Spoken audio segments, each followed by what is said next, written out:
She was recently named the Assistant Dean of Education in the new School of Business and Education. And during her tenure at Gwynedd, she's been involved in many activities of governance and service in addition to program and course development. She is the director of the Autism Institute and serves on several academic committees and task forces as well. So thank you, Dr. Schadler, for being with us. And You're thank really you welcome. everyone for joining us. And please feel free to take it away. All right, thank you so much. It's a great time to talk to you tonight because as we were just talking, it's been a little bit different Mercy Day because usually it's a day of celebration. Can you show me which part? Kind of a little bit of celebration tonight being with all of you. So thank you. And you know, those of you who are students of mine, this is not information I present you in class. So it is something different because I do a lot of parent presentations. It's been really odd since March because the Autism Institute gets a lot of requests from daycare centers, preschools to do faculty development and to do parent nights. And I, over the years, have done literally hundreds of them.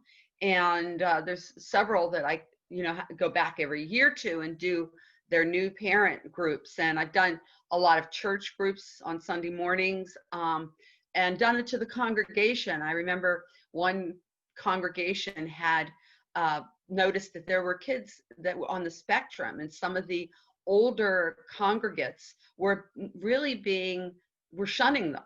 They were still at the school of, why are these kids coming to school? So I actually went into church and talked about how we should respect people with differences. And that was like one of my really interesting moments because so many of the older people stopped me and talked to me. And then I came to a couple senior night days that they had to talk more about these special needs children. And so, you know, over the years, I have information that I share that is more practical, but you'll recognize a lot of it as best practices in classrooms. So do we have the PowerPoint or do you need me to bring it up? Gianna, do you have the PowerPoint? I don't have it brought up. I'm sorry. I thought. Okay, I will do it. Do you I have got it. Okay, perfect. I'm a teacher. I am prepared. You're ready. Whoops. Let me go back and share my screen. There's Jill Dow. Hi, Jill. Let me share my screen. And everyone's used to having to be patient with me sharing screens. All right, here we go. All right.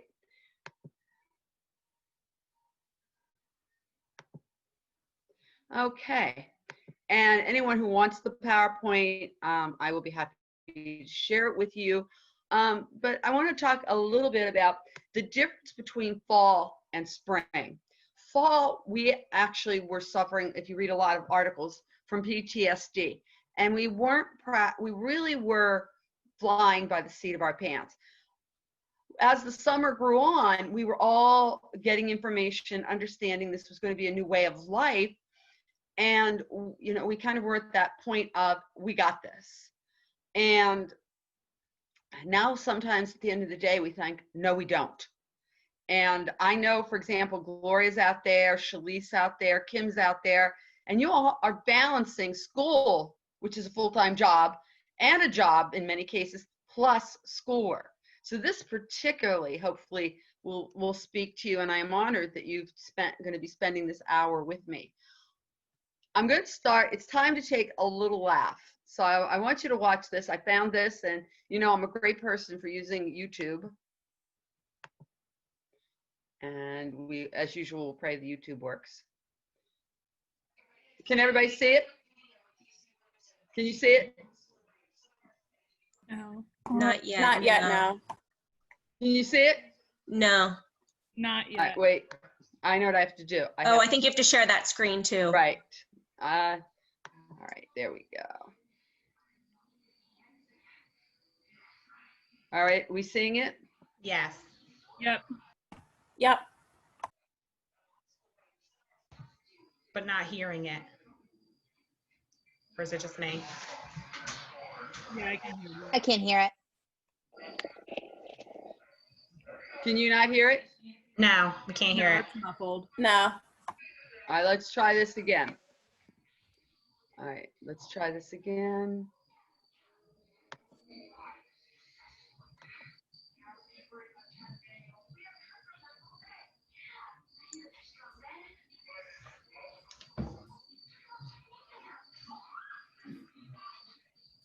We hearing it? No. No. No. Let's try this one last time, and then if not, gee, I knew that was going to be best laid plans. All right. Just part of 2020. Yes, it is. All right, let's try this again.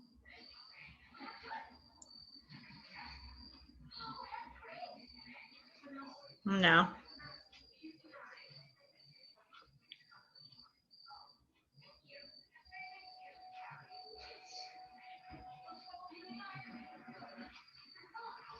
Nope.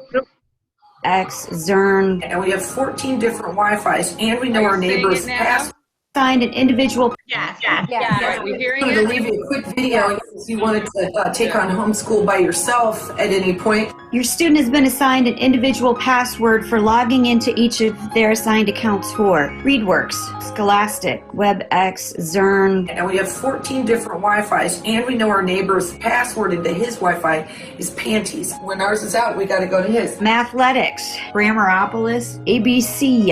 Eleanor, if you want to get on your Zoom, your name is Viper. Mondays, it's at 8:11. On Tuesdays, it's at 4:13. And Saturdays, it's at 1 a.m. Okay, another Zoom. I hope that Jeffrey kid doesn't talk about his sister's foot again. We're not muted. Did you just toot? No. Oh my gosh! I appreciate everyone jumping on today and doing the call. My. What? And so, Oh my gosh, I just what was blew the a client's coffee. response? One Were more, they one pleased more. or?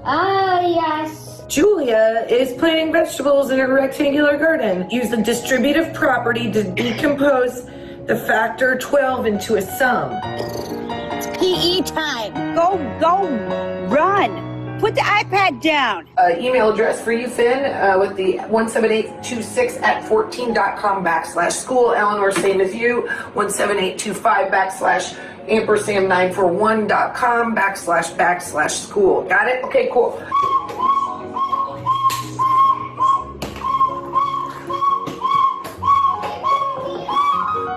Why can't I just go 12 times 9?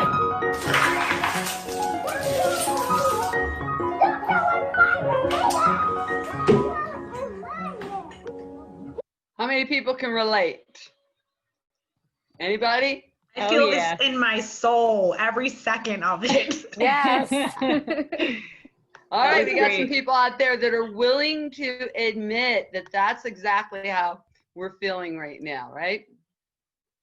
All right, so I just thought it was kind of like something that was a little bit fun to do, and now we'll go back. All right, so let's talk.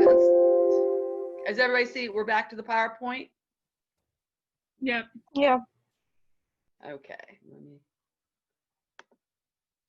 All right. So here's kind of what we're going to talk about. We're going to talk about reducing stress. We have 3 topics we're going to talk about there. We're going to talk about creating some structure and talk on a few things there. And we're going to be talking about implementing incidental teaching, teachable moments, and some resources. And you know, I always base everything I do on resources. So let's talk about reducing stress. And we're going to talk about stress in the brain. What stress is a physiological phenomena. People don't think it is, or people don't realize this, what it does to your body. And I'm going to talk about using this little picture just to show you. The brain actually, and my students know I talk a lot about this automatic nervous system. And we're talking about the fight or flight response here. And we talk about this with regard to children all the time in our responses. And when we're looking at things from a negative perspective, or we're using negative language with children, immediately in our brain, with absolutely no conscious effort, our fight and flight starts to take hold. And then we start thinking in terms of being defensive. We think about negativity in the brain, and it really isn't a good response from the brain. We always want to accentuate the positive. So as we move through all these things about structure and feedback and activities, we always want to keep things positive for ourselves and the people around us, because again, it's a reaction in the brain. And the problem is stress is self-generating. The endorphins that are good generate just as easily as those that are negative, and vice versa. So when you're trying to structure things, if you look at the glass half full instead of half empty, you're going to be doing a lot of much healthier responses to your brain. And the other thing that stress does from the brain, it takes energy. It takes energy away, and it starts the brain looking for some type of compensation. So that's why you drink that third or fourth cup of coffee. That's why you have that glass of wine. And, and that's a good thing. I mean, that's a good thing. It just is a bad thing when you're trying to be productive or trying to hold it together, and you've got your brain out there searching for comfort food or comfort beverages. That's not, we want to keep that separate. And the way to do it within ourselves is to think of a positive. And we're going to talk a lot about that tonight. But know that the stress is not something you make up. It's not something you can't control. You can control it to the degree that you want the endorphins to be released from your brain and give you positive vibes. And it's self-generating. The more you do positive, the better it will feel. And it starts with things as simple as not starting a sentence with a negative. Like your child says they want cookies for lunch, and instead of saying, you can't have cookies for lunch, that whole connotation is negative, puts that child in the fight or flight. They break down in tears. If you start off with something like, gee, I was thinking cookies for lunch would be a great idea, but you're starting that pathway in their brain to the positive rather than the fight or flight. So, humor is great. That helps release those positive endorphins in the brain. So, I really want you to understand that concept of how stress is, it has to be dealt with. You can't ignore stress. Prior to coming to Gwinnett, I worked with people with head injuries for St. Luke's Hospital as a clinical director. And we had a man, and he taught me so much because he had been severely electrocuted, and it had wiped out his memory, his short-term memory. And he would say to me, he couldn't remember anything. He had intact long-term memory. So he had 3 children, and they would come to visit him at the facility, and then they'd go home. And that night he would say to me, I really feel good today. Why do I feel good? We would teach him to ask us. And he said, I say, your kids were visiting today. He said, oh, okay, that's why I feel so good. And it taught me that the brain, even though it can't necessarily remember, those endorphins are so powerful, it left his brain positive. So we want to do that for you and your children during these stressful times. So we're talking about, how do we do that? We get people choices. We put decisions in their hands. And edicts don't work. Children, again, edicts send off the negativity in the brain. So always give kids choices, even if they're both negative choices. Do you want to do language arts or math first? Redirection. Redirection is so powerful, and we do it so well with toddlers, but redirection needs to work throughout working with children, working with adults. Redirection is changing the course of this discussion, changing the course of the conversation, changing the course. If the child is struggling with the math paper, put the math paper away. His life doesn't depend on that math paper. Or take that math paper and break it apart and just give him one problem on a page instead of the whole row. Those are the redirections. We're redirecting energy into something that's more doable and plausible. Ignore negatives. Even if your child's sitting there and having a meltdown, and all of a sudden you get that pause, or you get that child to look up and you go over and say, "Oh my God, I love your eyes." And they start to giggle. And I have raised 3 children, 7 grandchildren, and some of these are the toughest things when you want to kill your kid. And, as I tell my students, there are days you're going to want to kill every child in your class. That's how low you're going to feel. But, you get the energy. And like I said, if you start some of these strategies, you're going to buy into them too. You're going to start laughing. Identify when not to respond. I remember one time my daughter was a teenager and she came down the steps and she said to me, "I hate you." Well, there's not any mother that has ever had a child say that to them. There's no greater moment of anger. And I turned around to her and I said to her, "I hope you're the last person that feels that way about me today." And it completely shocked her. I did not respond to it. Of course, later we had a long discussion and there were repercussions for her lack of inhibition. But, at that moment, you don't want to respond, and you can think about something else. Think about what's for dinner tonight or something. Redirect your own brain.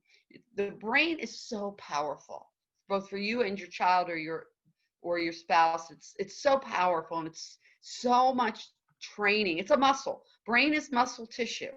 You train it just like you train your abs. And timeouts. When we talk about timeouts, through the years, psychologists are very upset that the public have taken timeouts out of the context of what they were originally set up for.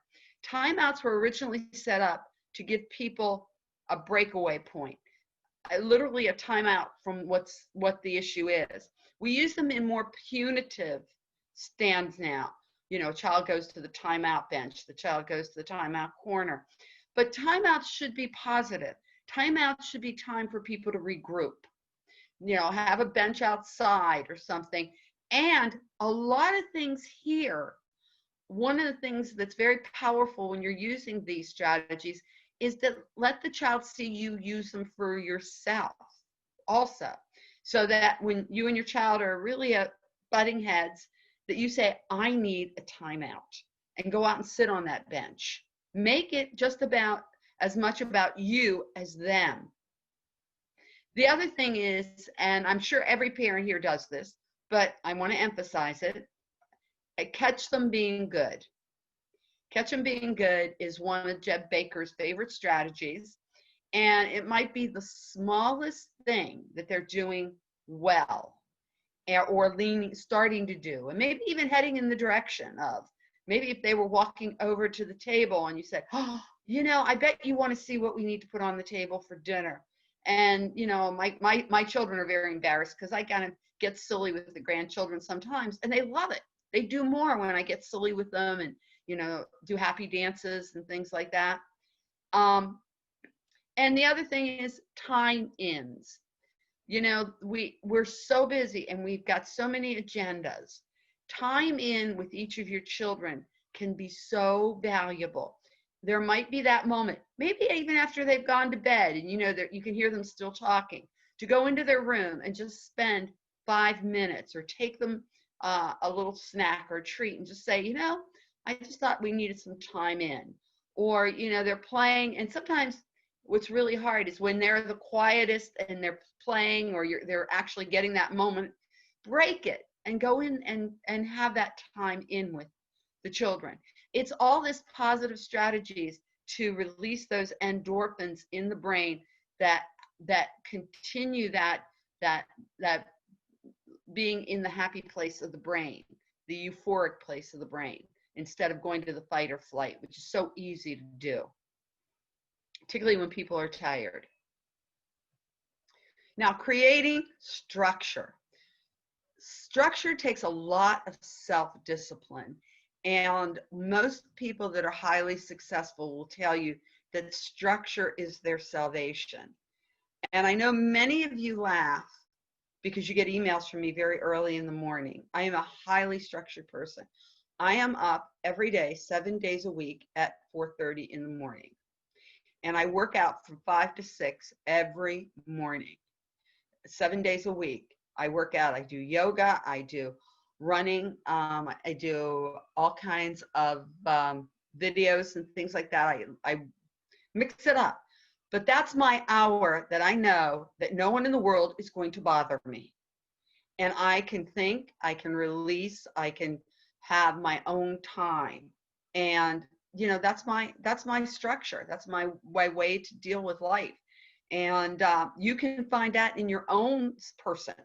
No, I'm sure 99% of you would not want to start trying to get up at 4:30 in the morning to work out from 5 to 6. But, you know, you'll find that. You'll find what gives you that kind of right start to the day. And that's really important. And when you're creating structure with children or anyone, consistency.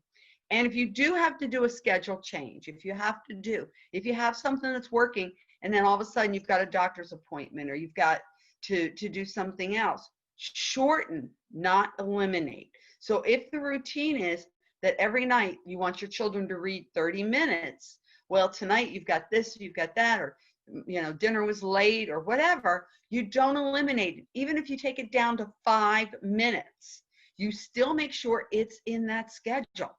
So consistency, you shorten, not eliminate. If you're going to work out, if your kids and you are going to work out, say, oh, we can't work out tonight. I don't care if it's 5 minutes. Research will tell you keeping that consistency is so critical for patterns of behavior. And then there's predictability and follow through.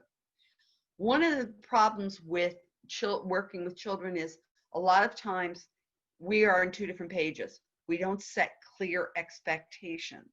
So some of the things that we need to do is do a lot of writing down. And with small children, you can use what we've always called Rebus's picture vocabulary. What is the expectation? I started this with my one grandson, very young. His mom actually is a special educator and now principal. And she kind of looked at me in amazement, like, she goes, why didn't I think of that? When he was a preschooler, we started that he had to do 5 things in the morning. And then he got to sit down and either watch a cartoon or play on his iPad for 10 minutes, 15 minutes. But it got those 5 things that we tend to scream about all the time.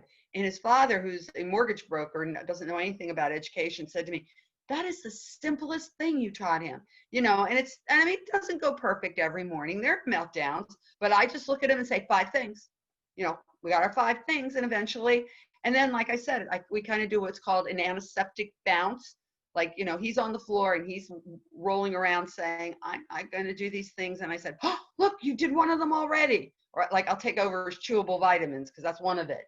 I'll take the vitamin over and I'll say, 1, we did 1. You know, we'll do all this, he thinks grandma's crazy kind of thing. But, you know, we accentuate the positive. He knows there's 5 expectations. All I have to do is keep holding my hand up to him. And as he's doing them and he comes over and says, I want my iPad or I want TV on, I don't argue with him. I don't say anything. I just hold up how many fingers. His dad does it. His mom does it. He's in 6 years old now.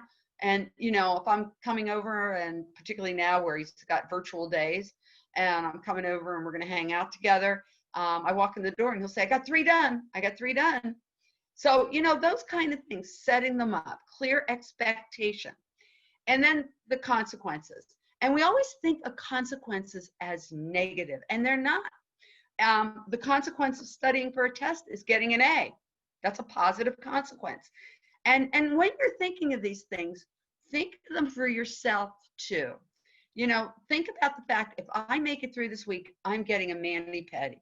Thinking about it this week, I'm going to lunch with friends. You know, and you're going to say, oh my God, I don't have time. Yes, you do.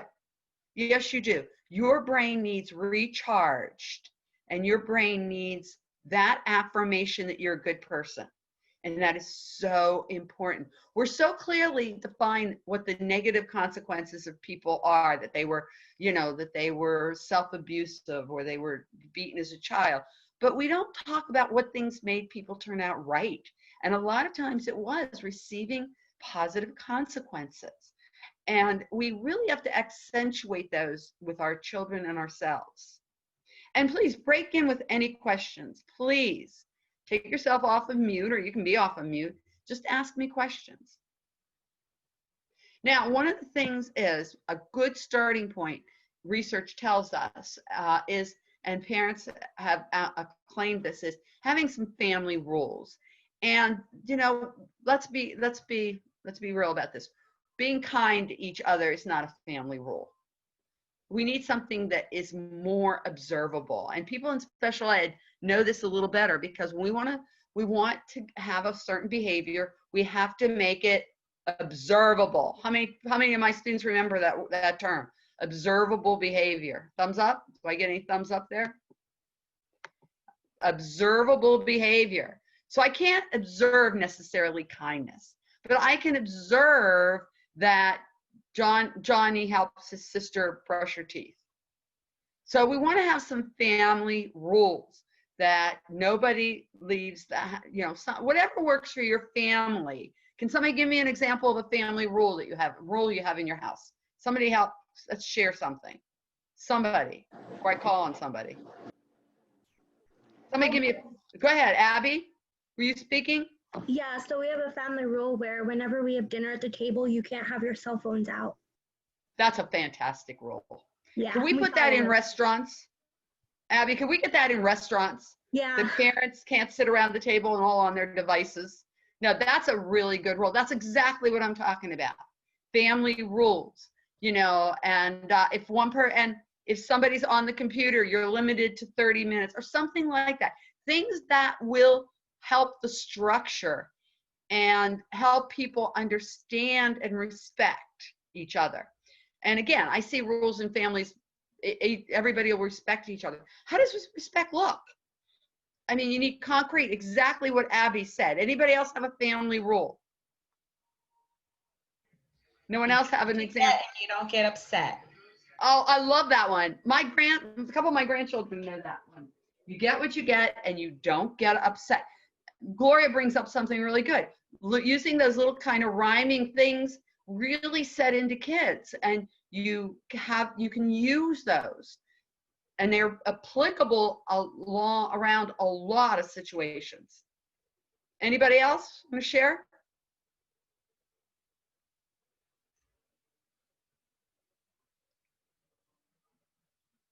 Jill, did you have a question? You had a hand raised, I think.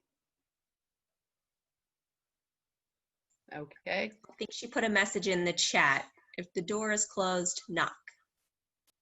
Oh, that's a perfect rule. Thank you. I can't see my chat. I don't have the chat.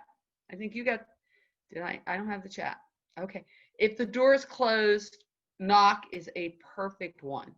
Yes. I mean, those are simple things, but think of the times that in your house, with you as a young child or a person, that somebody barged in your room, and then that kind of set off people screaming, and it went away from that respect issue of knocking before the door was closed, and then the parents screaming. Well, you didn't have to react that way.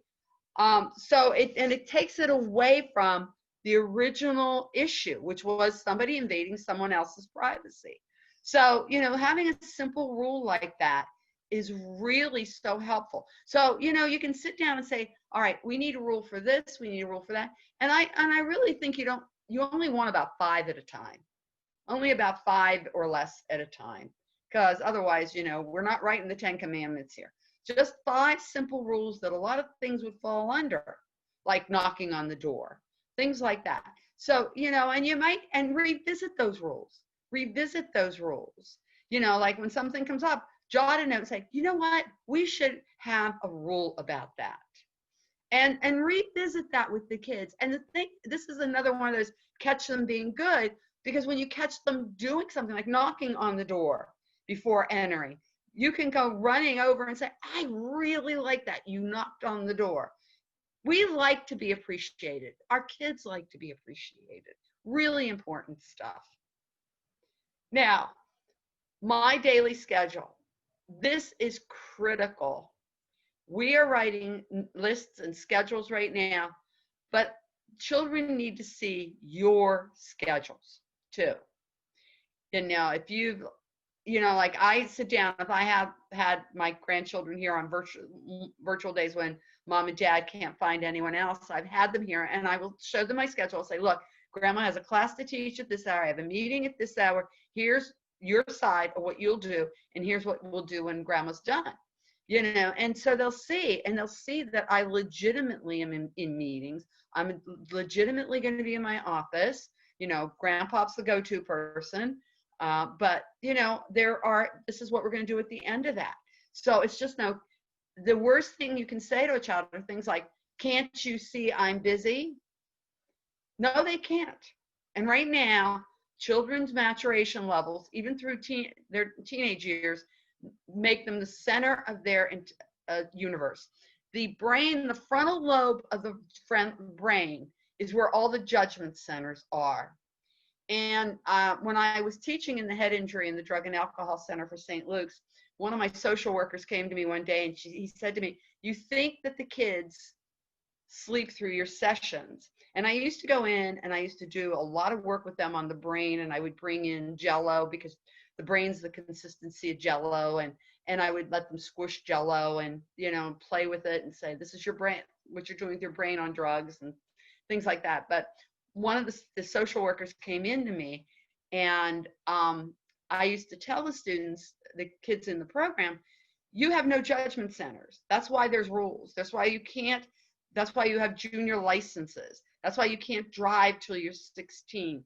All these rules are there because we know from research the judgment centers in the frontal lobe do not mature until the late teens, early 20s. So some of you, my freshmen and sophomores, your brains are still forming.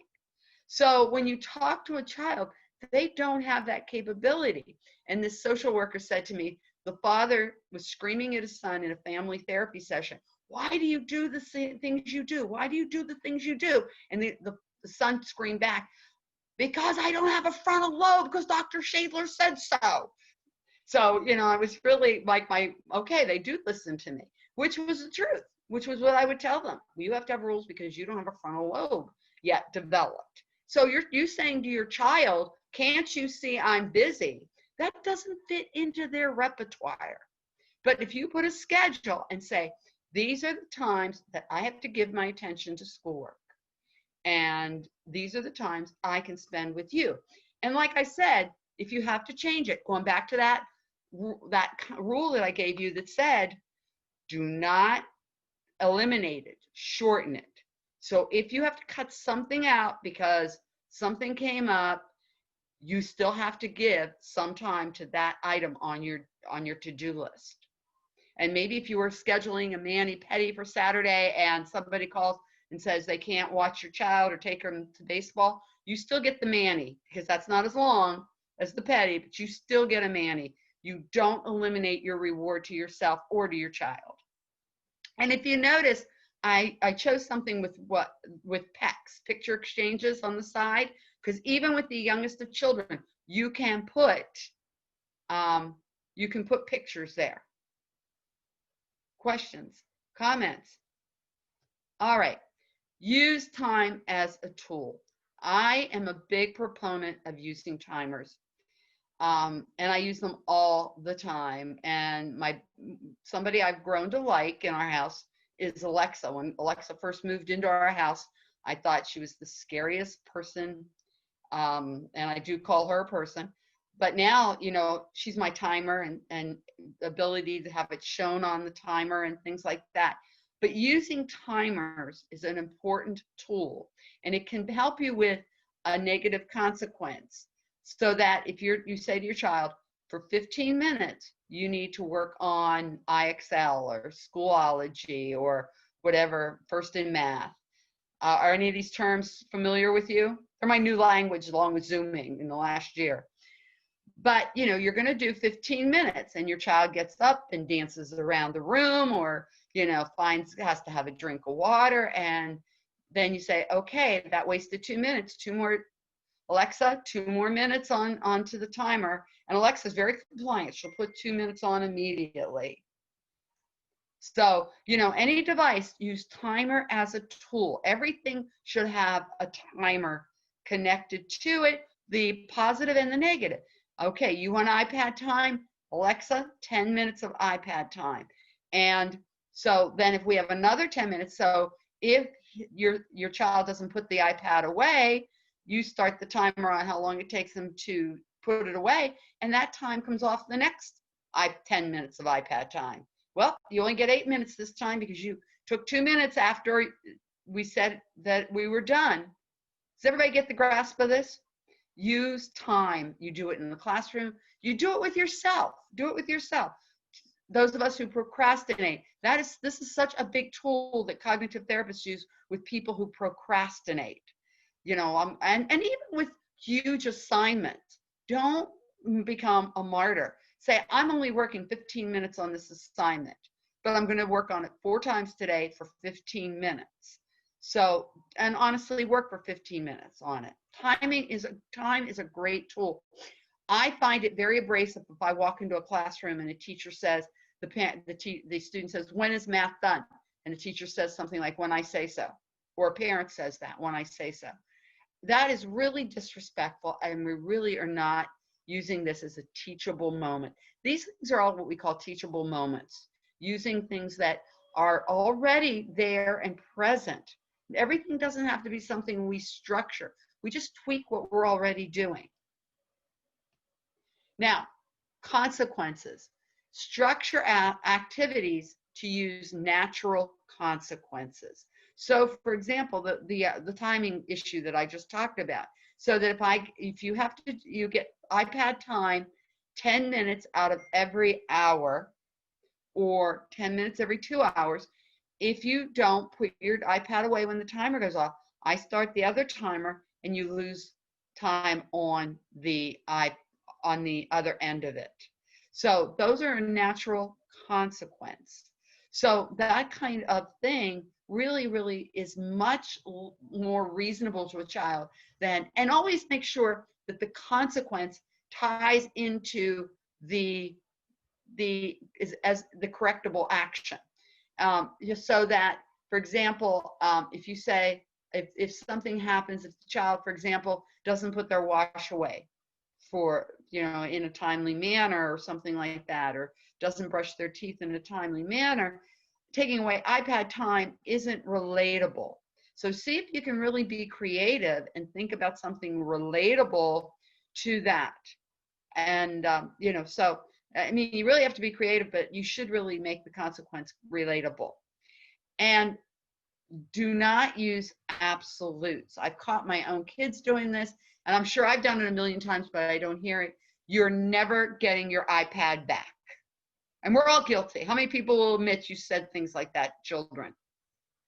Or your brothers, sisters, or, you're never going to get to go to the store again. We're never going to play miniature golf again. Those kinds of things. We say that in the moment. We're all guilty. But try not to. Make yourself aware of when you do it and try not to do it. It really, this is what starts to dilute your effectiveness with your child. And again, control your emotions. Control your emotions. Again, going back to when I was raising teenagers, which was probably the hell of my life. But my daughter, if we grounded her, she would go in and do things like turn the TV up.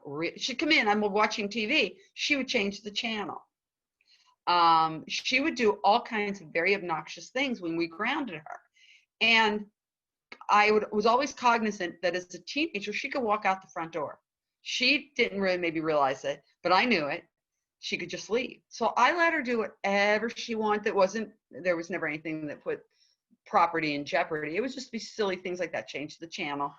And I would walk out of the room. Her dad usually would be in his office with the door closed working.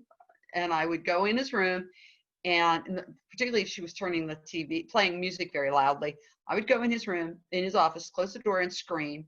And then I'd say, I'm okay. Then I'd walk out, because you have to try to control your emotions. And like I said, you want to have those endorphins in your brain that are positive. And emotions, expressing your emotions, really set your brain chemistry off balance. So think about that. Putting the effort into controlling your emotions is healthy for your brain.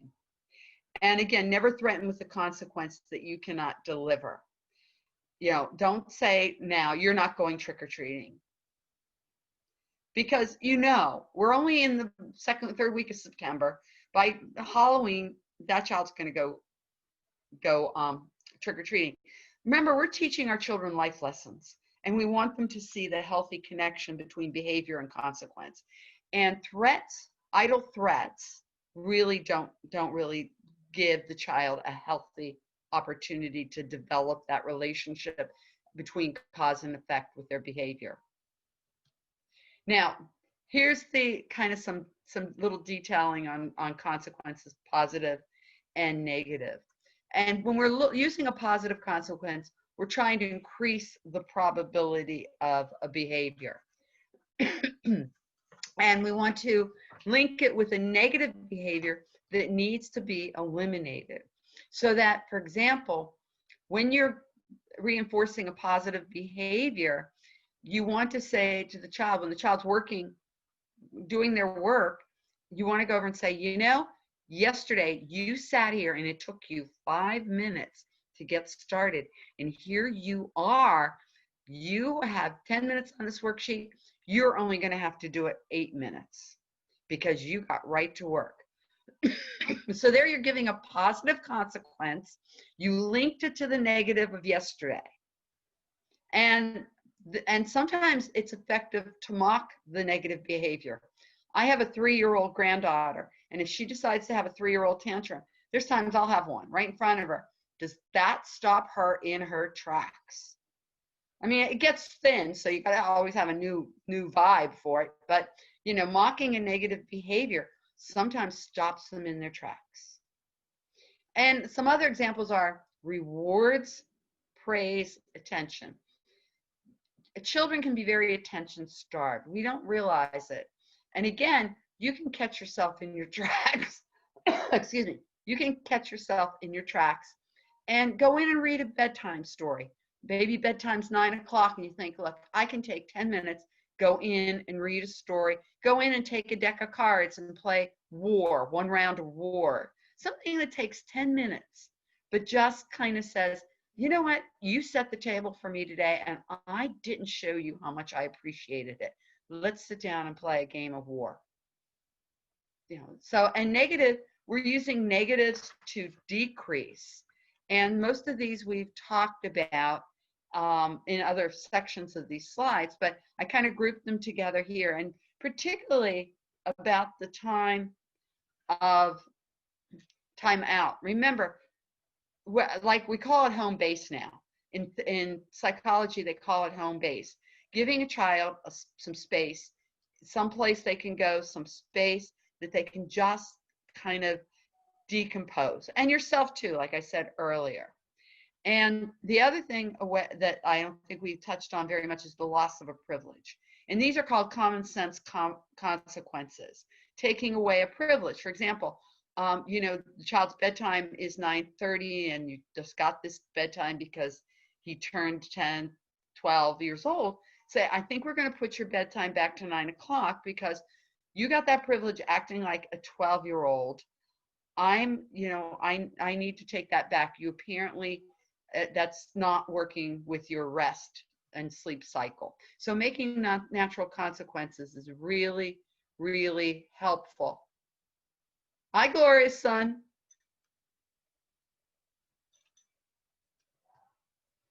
Okay, now talking a little bit about incidental teaching, teachable moments.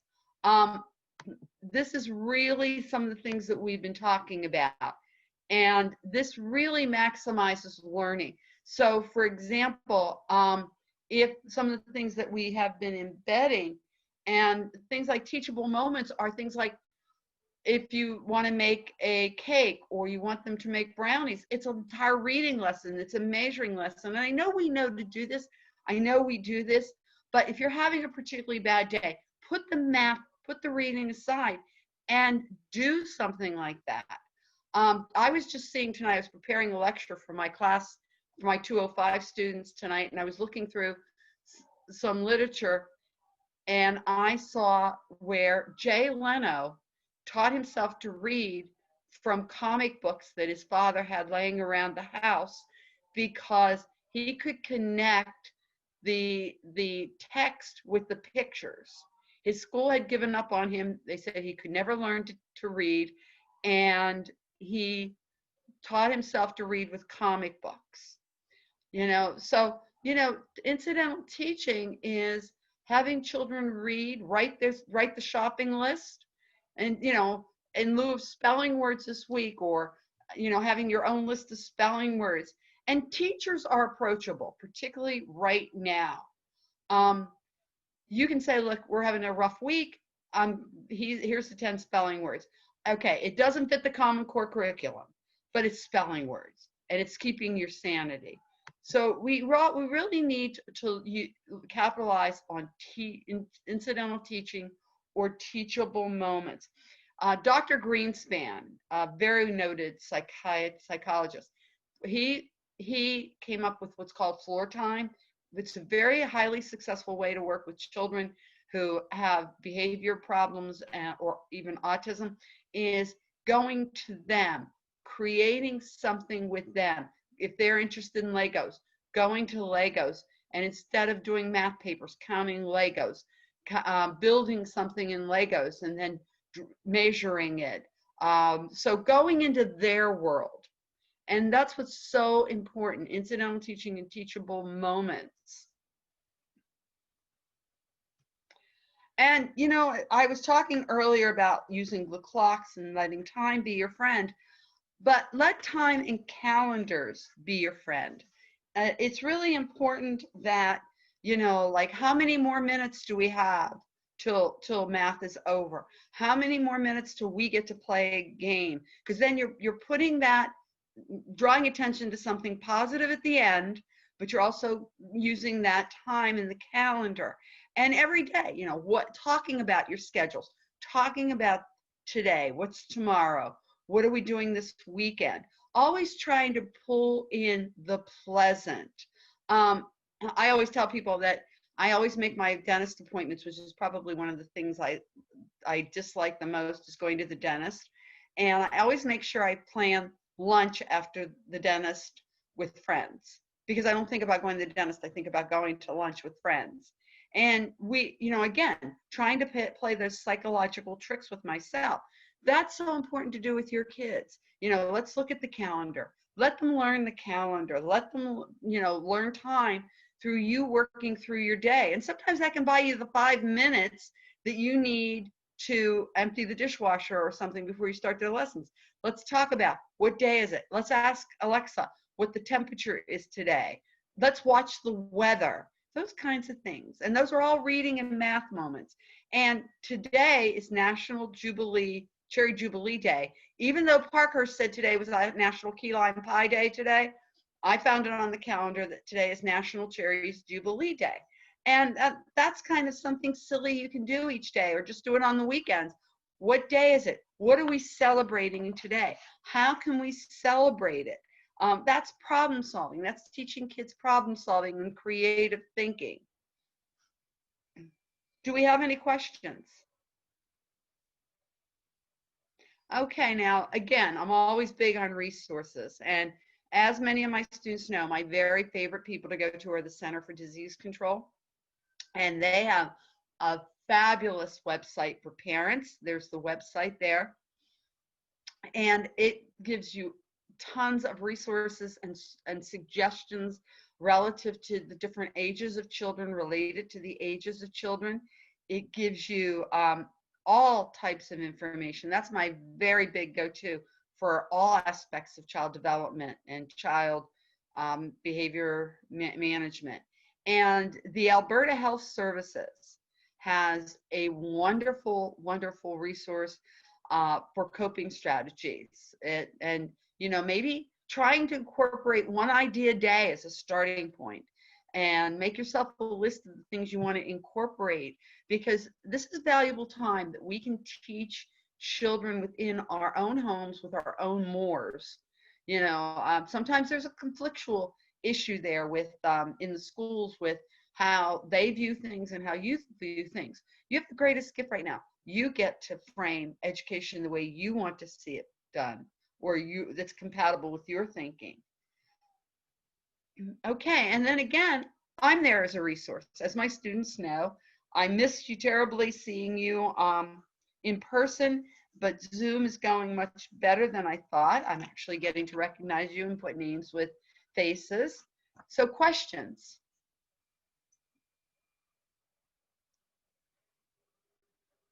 Well, thank you all for hanging in there. Thank you, Dr. Schadler, for your wonderful presentation and so many good, interesting facts that you've been able to share. So thank you so much. And thank you everyone for joining us this evening for Griffins at Home. Our next session will be next Wednesday, September 30th. And we have alumnus Matthew Friedman, who is a 2020 graduate, who will lead us in a discussion on what it takes for students to face challenges and digital dilemmas in today's society, and giving them the skills that they need to succeed as digital learners. So if you're interested in that, please visit our Griffins at Home page, and the registration is there for that. And also this session it was recorded, and it will be up on our Griffins at Home website if you'd like to revisit it. And I'll talk to Dr. Schadler about the presentation as well, and perhaps we can put that on the website as a resource instead of sending it to each person. Unless you'd like to send it to each person, we can do that as well. So thank you, everyone. I hope you have a wonderful week. Happy Mercy Day, and have a safe and healthy evening and week. Thank you, everybody. Thank you, Thank Gianna. you. You as well. Thank you. Thank you. Thank you. Thank you. Thank you.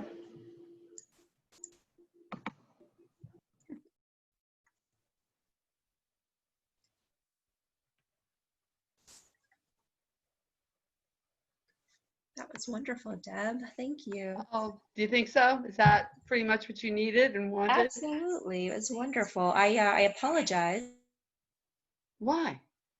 Internet went out, and it went out. I couldn't get on for 15 minutes. I lost all service. And now I have unstable connection again. So I've had you on my phone, and it was wonderful. So I caught towards the end. So do you want me to send you the recording? Because if I'm a co-host, I will get have it here. It's all good. Oh, okay. So I didn't know if that, because your internet went down, there wouldn't be a 15-minute break in the. No, I was busy texting Jill, and she said it was recording the whole time. Good. Great. All right. Well, thank you. And thank Jill for being there. That was really kind of her to drop in on it. It was a lot of fun. Thank you so much. Thank you. Have a good evening. You too. Take care. Thank you.